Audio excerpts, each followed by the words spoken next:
You know that feeling when someone shows up for you just when you need it most? That's what Uber is all about.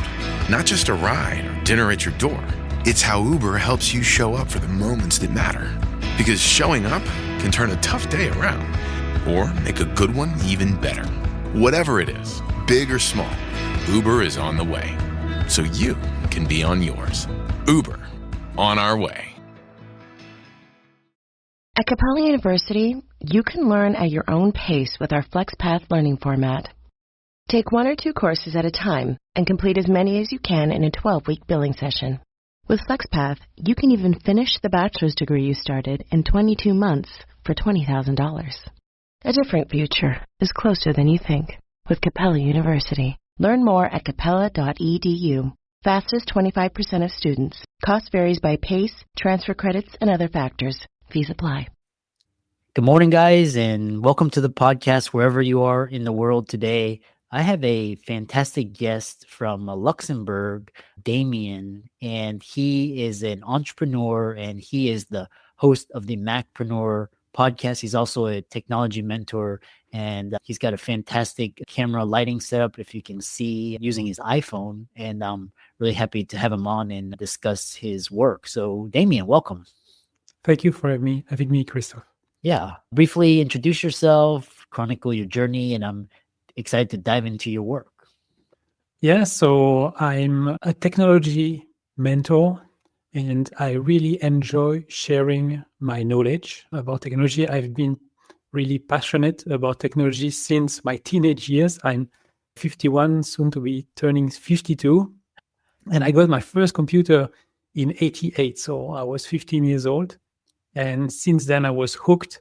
I feel really privileged to have gone through all those revolutions. So the personal computer revolution, the internet revolution, and then we had the smartphone revolution, social media revolution, and now we are into maybe the fourth revolution, which is the artificial intelligence one there. Yeah. Wow. And if one thing is what I really love is I love talking to just veterans, seeing this whole change. And what is when you help clients or you're a solopreneur, what do clients come to you for to solve their problem or help them get ahead? What do they come to you for? Yeah, so I have 2 main clientele. I have larger enterprises or governmental agencies who need typical help, training help. I teach these corporate people to better use Microsoft Office, which is still the number one tool used today, right? Yeah. So Word, Excel, PowerPoint, Outlook. So that's I would say the biggest part of my business, and it's mostly local at the moment. And for solopreneurs, I'm more a mentor and a coach on how to better use their Apple devices. So I really specialize on helping solopreneurs master their Mac computer, but also synchronize things with the iPhone, the iPad, and more, I look at streamlining their processes. So because nowadays, it doesn't really matter if you have a Mac or PC, because most of the things that we do are online, right? But the issue is when we have different online systems separate from each other, so a CRM somewhere, email marketing on the other side, and then we have our bookkeeping or invoicing platform, they don't necessarily talk to each other.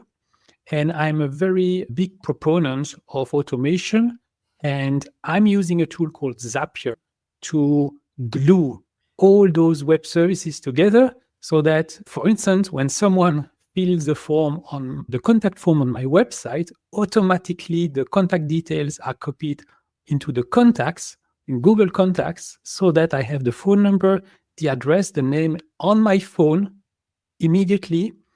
And it also goes automatically into my CRM. And whenever a lead becomes a client, automatically I just push a button and all the information goes into my invoicing software. So I just need to log in, create a new invoice, select, and I don't have to type anything. Wow. And this is all using Zapier, correct? Yes. So I've been using Zapier for many years now, and I'm starting to work with another tool. There is another one, another big one called make.com. And it's a little bit different in the interface. So for me, it's a little bit challenging. And the philosophy is a bit different, but the power is there as well. And what I just realized, because I started using it for a few webinars that I organized lately, is that even though they can talk to pretty much the same web services, there are services with which Make has better integration. So we can do much more with Make. We can catch events, so something happening in a web service, and we have many more events for some services. I don't remember exactly those. I think LinkedIn is one example. Squarespace is also another tool that I'm using for my website, and Make has better hooks into Squarespace than Zapier. Interesting. Yeah. So one thing, what I love about is I want to ask you, but because you use the whole gamut, you use Apple, Microsoft, and then also AI, which I'm gonna ask you about. But along this line of Zapier, and so automation is the secret weapon of solopreneurs. So if people listening to this and they want to get started with Zapier, what's the number one automation that would just set them forward or save them an hour or two a day in their business? Yeah, so you can start with Zapier totally for free, and that allows to create what we call a single step Zap, an automation with a trigger. So something happening that triggers the automation and that generates an action. So we can do one trigger, one action, and that we can do totally for free. Yeah, for me, it would be like an example I mentioned earlier, right? So if the listener has a contact form on their website that automatically they get, maybe it creates a reminder or it creates a task to follow up in the tool of their choice, right? The tool that they use every day, that is already powerful, because I don't know you, but when I fill a contact form on a website, I'm never sure if we get an answer, right? It's a little bit like, oh, I hope that they will catch the message. But yeah, simply that. Contact form filled, and then task in your task manager. Interesting. Yeah.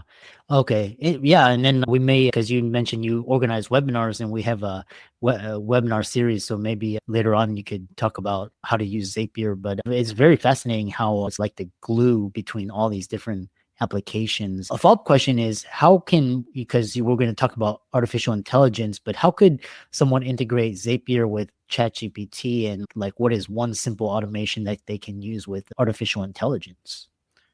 Yeah, with artificial intelligence, you can do so. With Zapier, you have a trigger, something that initiates the automation, and then you have a series of steps, of actions.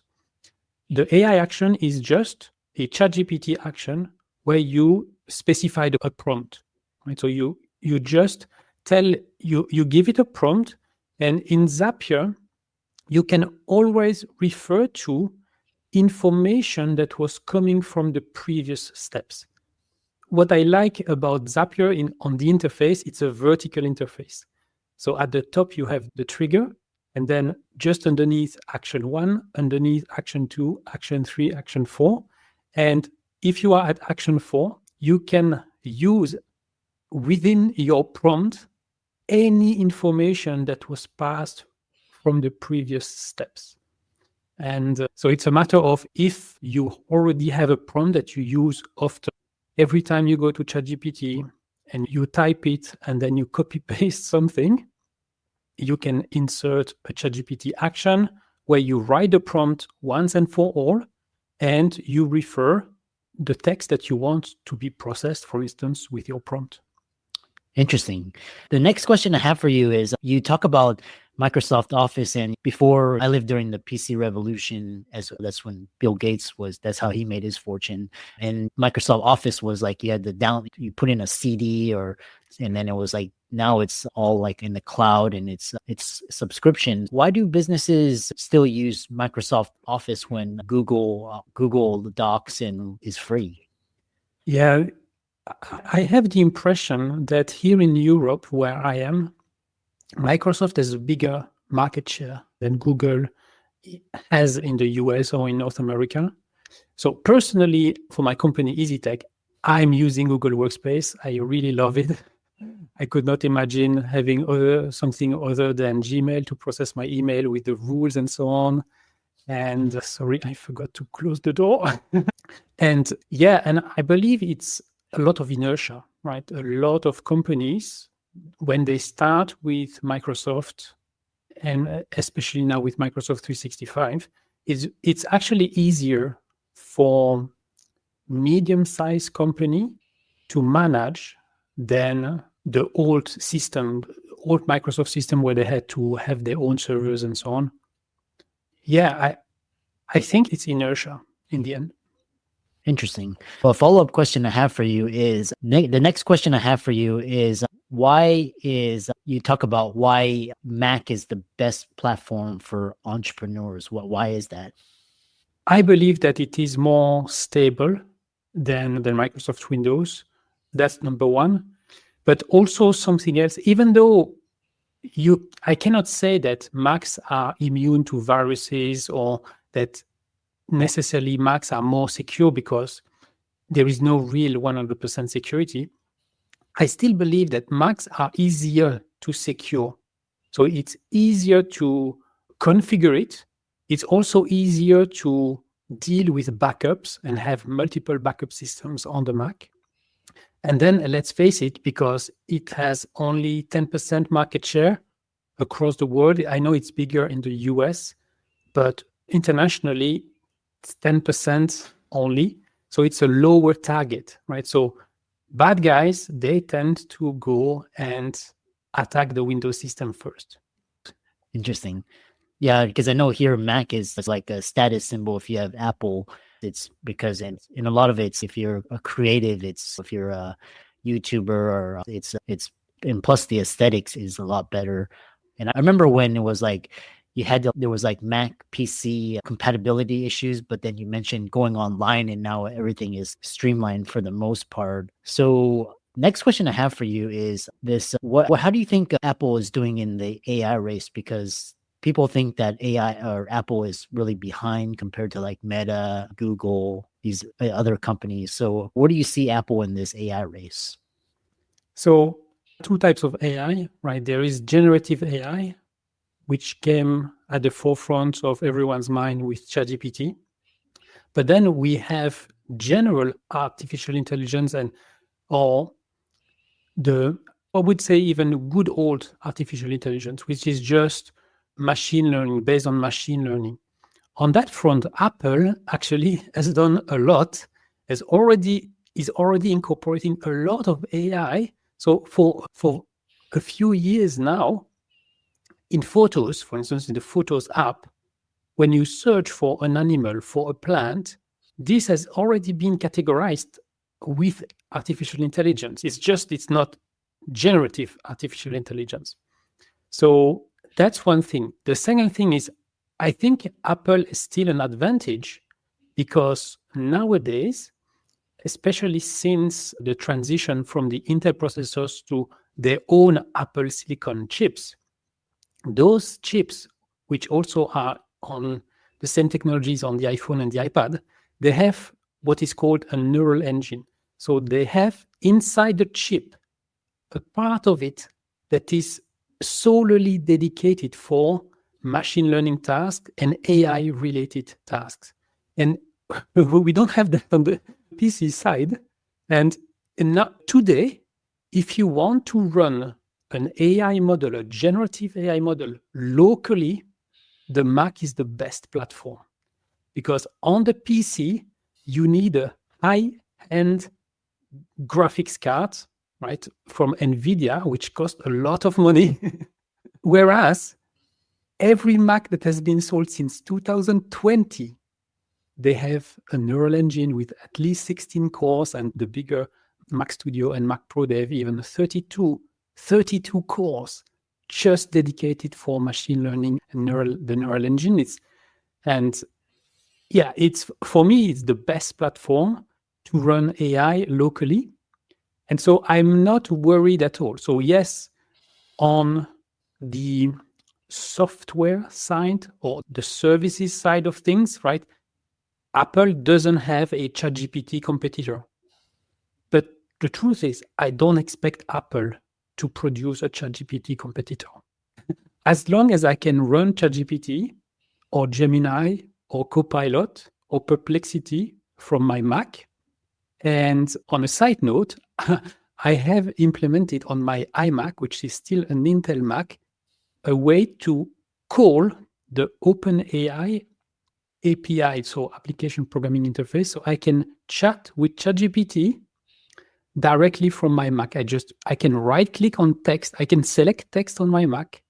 I can right click and I can have a prompt and transform text, proofread, grammatical correction directly from my Mac, but just talking with the OpenAI servers. Whatever the occasion, effortless elegance is right this way. Because Hilton brings you new ways to stay courtesy of the Nomad London. And it doesn't stop at award-winning dining in a space draped in velvet and illuminated by vintage chandeliers. No, this day goes beyond with unparalleled personalized service and attentive hospitality. Oh, and did we mention the Nomad London can be booked using your Hilton Honors points at Hilton.com? Hilton, for the stay. Is anyone out there? Another salesperson enduring the endless search. Exhausting. If you want to get right to the right conversations, you need LinkedIn Sales Navigator. Whether you're looking for new leads or strengthening existing relationships at your top accounts, get right to the right conversations with LinkedIn Sales Navigator. Try LinkedIn Sales Navigator now with a free 60-day trial at linkedin.com/trial. That's linkedin.com/trial. Terms and conditions apply! Interesting. Yeah. And how do you, because you mentioned a lot of hardware, because you mentioned like NVIDIA, and then everything comes out of TSMC. And I think there's another silicon up in Europe. Can't remember the name, but TSMC is the main one. And then also with how do you, and you said Apple may not win the software. People are talking about like the glasses and these things. So that may be a potential area where Apple can excel in. So talk about this artificial intelligence. I think you talk about revolution or fad. I think at this point, it's not really a fad. It's just where it's going to go. So how do you see the area of artificial intelligence playing out? And I'm just curious to hear your thoughts as the Macpreneur and host of the podcast. Yeah, for me, I use the analogy of cars. So when the car was invented, a lot of people were tinkering with cars, right? And we had to learn how the engine was working. And almost everybody, so first of all, there were many car manufacturers, right? Hundreds of companies manufacturing cars. And the people who were actually the early drivers, they had to be also to learn the mechanics of the car, how the car works and stuff like that. And we are at the same stage with AI at the moment. The only difference is the time span. It's going to be very fast until, like today, right? We buy a car and when there's something wrong, we go to the garage and we get it fixed. And I think with AI, it's going to be the same. So you see a lot on social media, on TikTok, or on YouTube, even LinkedIn, right? People who tinker and go to really at the edge of what the AI tools can do. But my vision is that in 5, maximum 10 years, we won't talk about AI as we do today. It will just be part of the software stack. So whenever we will buy a new piece of software, it will have AI inside. And we won't even question Another analogy is like electricity, right? Today, when we buy appliances, then they don't advertise that they are made with electricity. No, no, we expect them to be with electricity. And in the future, we will expect a service, a system to be powered by AI, because we know that without that, it will be less useful. Interesting. Yeah. And it's going to be, you mentioned cars and again, Uber and then Waymo and Tesla, Robotaxi. It's going to be, I think in the future, cars and public transportation, these will have dynamic impacts on the industry, especially in Austin now. We got Waymo, San Francisco.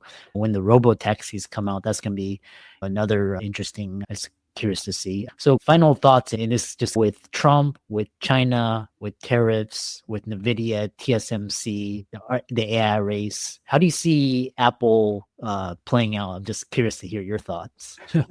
Apple is in a very strange situation. I've never seen the company in such a precarious situation, because I understand the motive of Trump wanting to get manufacturing back to the US.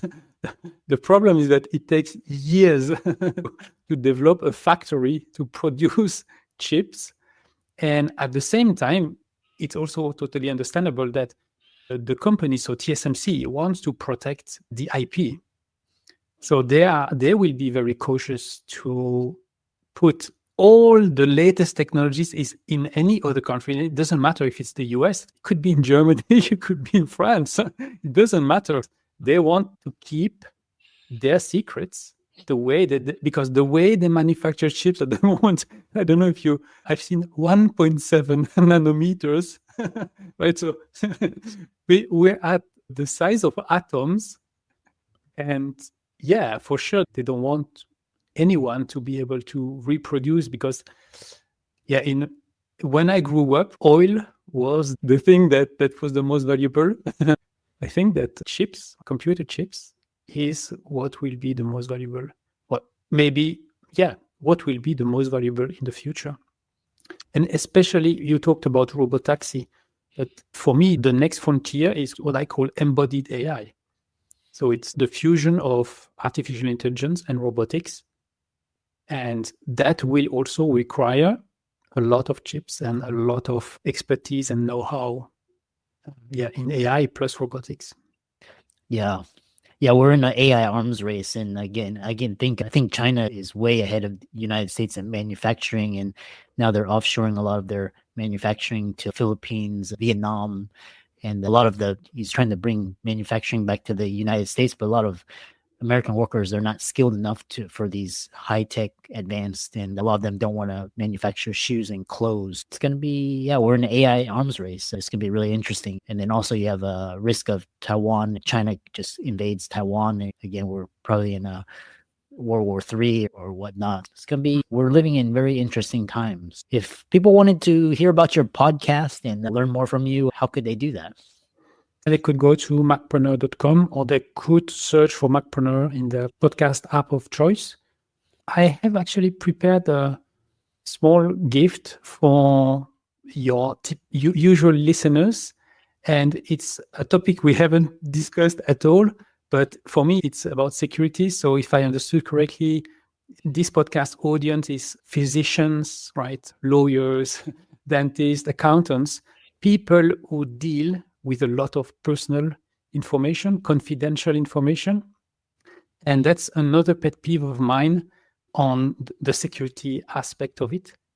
And being a Macpreneur, I have developed a Mac security checklist. It's totally free, very comprehensive checklist to make sure that the data that is available through your Mac is protected. So to avoid getting data stolen, but also sometimes the bad guys, they ask for ransom, right? They exfiltrate the data, and then they say, if you don't want to pay, I'm going to make this data public. And this checklist is available at macpreneur.com/MSC for Mac Security Checklist, and it's totally free. Excellent. Thank you so much for coming on, and a really fascinating discussion. My pleasure. Thank you for having me. All right.